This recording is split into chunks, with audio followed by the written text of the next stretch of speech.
If there's one city which is basking in the glory of a housing market going in one direction, that's up, is Hyderabad. The highest percentage growth in sales and a steady price increase over the last 5 years is what has made this city stand out. Our question on today's property show: how long will the party continue? Nandakishore, MD Ramki Estates, Srinivas Reddy, ED of Rajapushpa Properties, and Veerababu, Managing Director, Hyderabad Cushman and Wakefield, will answer the buy or sell questions we have for Hyderabad.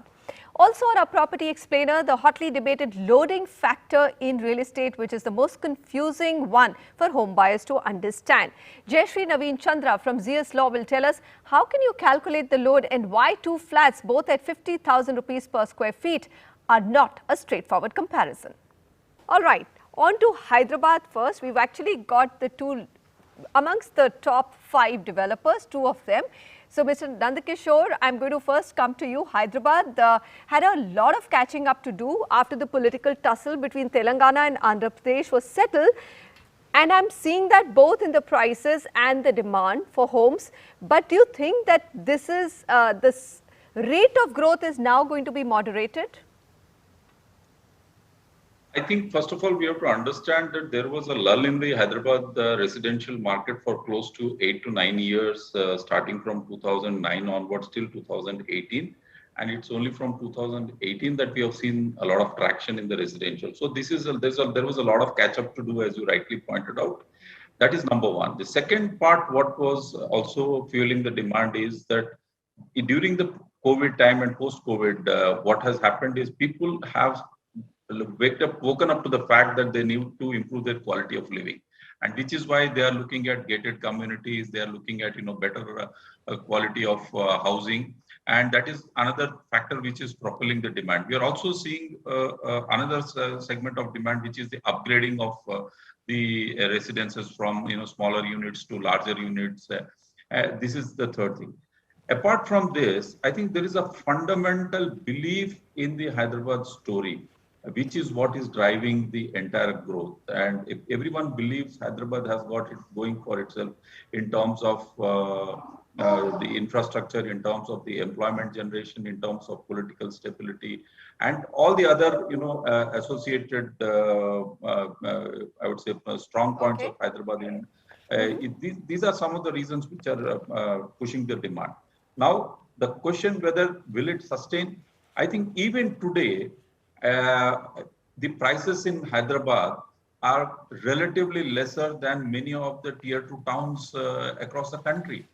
So arbitrage is playing its game. We are seeing a lot of people, people from the northern part of the country, western part of the country, who come to Hyderabad and find the prices are very, very reasonable for the product that is on offering, for the locations that are on offering. So that is also another major factor. So the pricing is still, I would say, very much reasonable, and that is what is making people to invest money. I would agree with you. I'll come back to you, sir. I'll agree with you on the pricing, though. I was looking at the price movement charts, and from 4,090 rupees per square feet in 2016, despite that lull that you're talking about, if I see the prices today blended, and this is blended for both affordable housing and premium housing, they've now come up to just 5,800 rupees per square feet. So it's not a very large number. In fact, I don't think you can buy almost anything in any of the other larger cities at that price. And now look at what is the price that you will pay, a blended rate for homes which are under 50 lakh rupees in Hyderabad. You will pay 3,800 rupees per square feet, and for premium apartments which go up to 2 crores, it's still around 5,900 rupees per square feet. So Mr. Reddy, the thing is that is it likely to become unaffordable very soon? Because the rates have risen quite substantially in the last 3 to 4 years. Now that the catch-up has happened, do you believe going forward, like all other cities, you will only see a 5 to 6% or maybe not even that much price rise? What's your own sense in terms of the demand and supply?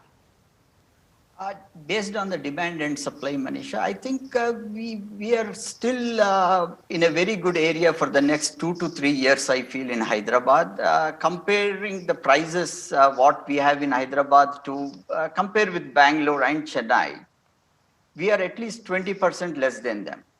So I would see in the near short-term future, if it's 1 year, and long-term after 3 years also, I feel Hyderabad as a way to go in prices also. And considering the infrastructure that we have in Hyderabad, the education sector, the health sector, and overall the culture that Hyderabad has, anyone who comes to the city in 6 months to 1 year would like to have their home, their kids grow up in Hyderabad. And these factors will keep Hyderabad being the bright spot in the country for at least 5 to 10 years, I feel, with the kind of infrastructure that we have, and most All parts right. of Hyderabad So is sir, developing. from 2 years, you're saying 5 to 10 years. Well, there is still a lot of room in terms of the price movement between, and the price arbitrage, like you said, between Chennai and Hyderabad and Bangalore and Hyderabad. Okay, Veerababu, you know, the story of Hyderabad is, of course, also like a Bengaluru or a Chennai. Chennai, of course, has lost the race a little bit, is very closely linked to India's growth as the GCC, captive center for IT and ITES in India. But in the last, we will all have to agree that there has been a lull in leasing. We don't know when people are going to come back to office.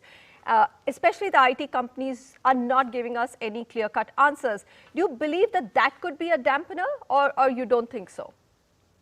So, Manish, I think I don't think so that's going to be dampened. If you look at the fundamentals of the leasing from a long-term standpoint, is still intact. So I fully agree that there's uncertainty on the short term. So that probably lost not more than 3 to 6 months, subject to third wave, what are the we seeing predicting, or people are predicting it. So from a long-term story is intact, and the way the Mr. Srinivas or Mr. Nandakishore has mentioned, so the acceptance of the city as the people who are coming from outside is much stronger high, given the very strong and robust infrastructure, the continual development of infrastructure. And the government is also emphasizing to create more growth corridors, especially I'm going to ask you a very simple question. The last time I went to Gachibowli, I was stuck in the traffic for almost, I was crawling in the traffic in the high-tech city. All right. So what has changed? I mean, this was, of course, pre-COVID that I'm talking about. All three of you have mentioned infrastructure. Can you give us some substantial, physical infrastructure which is making the city more livable? And as it expands, it is going to remain one of the most, sought after by home buyers.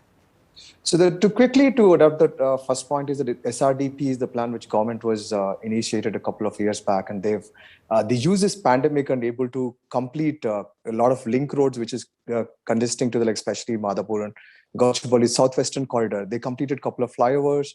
They added new roads. There are almost about 7-8 link roads are created to decongest the IT corridors. From a growth perspective, they're doing phenomenally on the infrastructure side.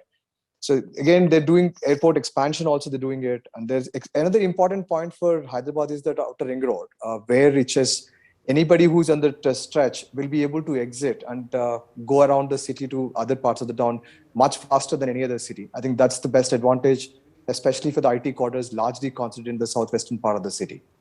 Fair enough. So I need to visit Hyderabad very quickly and again to witness all of that. You see a lot of change in last 1.5 years. Okay. When you come this time, Gachibowli, you can see a more newer roads built or under construction than newer flyovers. I'll take your word for it. I'll take your word for it. Mr. Nandakishore, so before I come to you, I'm going to read out this graphic which has come from, to us.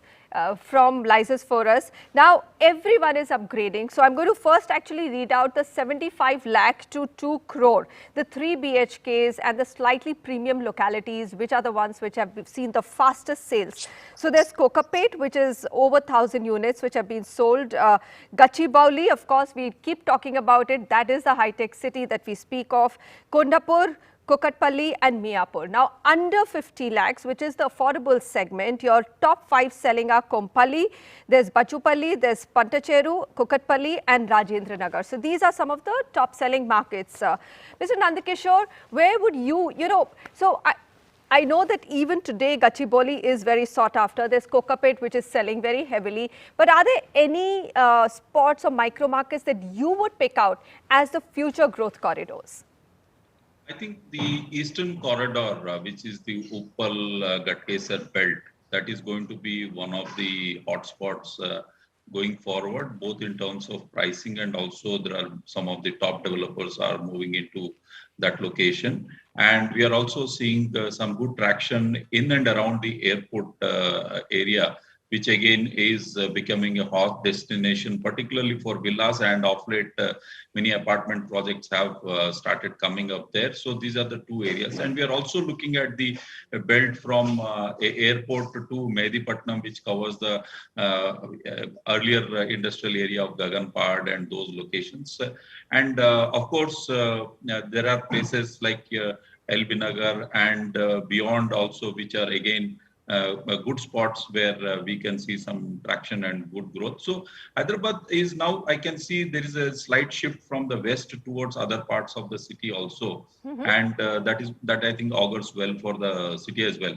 And one more important point I wanted to also make, the price increase that we are also talking of is also largely cost push price increase rather than demand pull, because the developer margins haven't really improved much because it is May. The cost has gone up because of the GST factor, because the GST input credit is no longer available to the developers. And also as you know, the cost of inputs have really gone high, right, from steel, cement, electrical and everything. I agree on that. All right, so you're saying from the west now you can see a movement towards east, and especially around the airport. I mean, even from Gachibowli, actually reaching the airport had become very smooth because of the road, or the ring road as you call it. Mr. Reddy, your three top locations, one is to give directions, but if you can just pick out three micro markets which you think could be the ones to watch out for in the coming years. Yeah, I would say Tellapur would be a pick, which has very a good connection to the financial district, Gachibowli, and to the airport. It's hardly 2 kilometers away from the ORR. Narsinghi, it's already picked up. It's one of the top thing right now. And Uppal is having a lot of traction now, and a lot of good projects are coming near and around Uppal.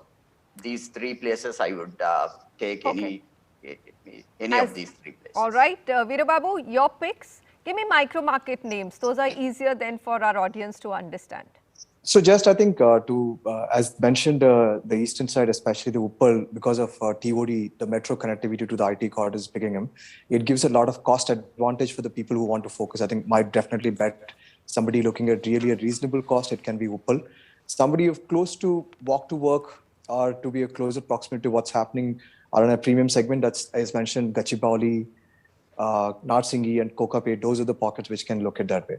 From an affordability perspective, a lot of secondary corridors in close proximity to these IT corridors are coming up. This place called Gandla Pochimpalli, Aminpur, Malapur, those can be still been affordable locations where you can still get a bill of floors at 50 lakhs and below. So those are the pockets you can pick up. All right. Well, all of Hyderabad seems to be quite very affordable, and under 50 lakhs is still quoting at under 4,000 rupees per square feet. Gentlemen, thank you very much. I mean, I must say that this was the first city that I lived in after I got married. So I do have a soft corner, as they say, for Hyderabad. It is a city which is very welcoming to outsiders. So thanks again for joining me. Thank you. Thank you. Thank you. Thank you.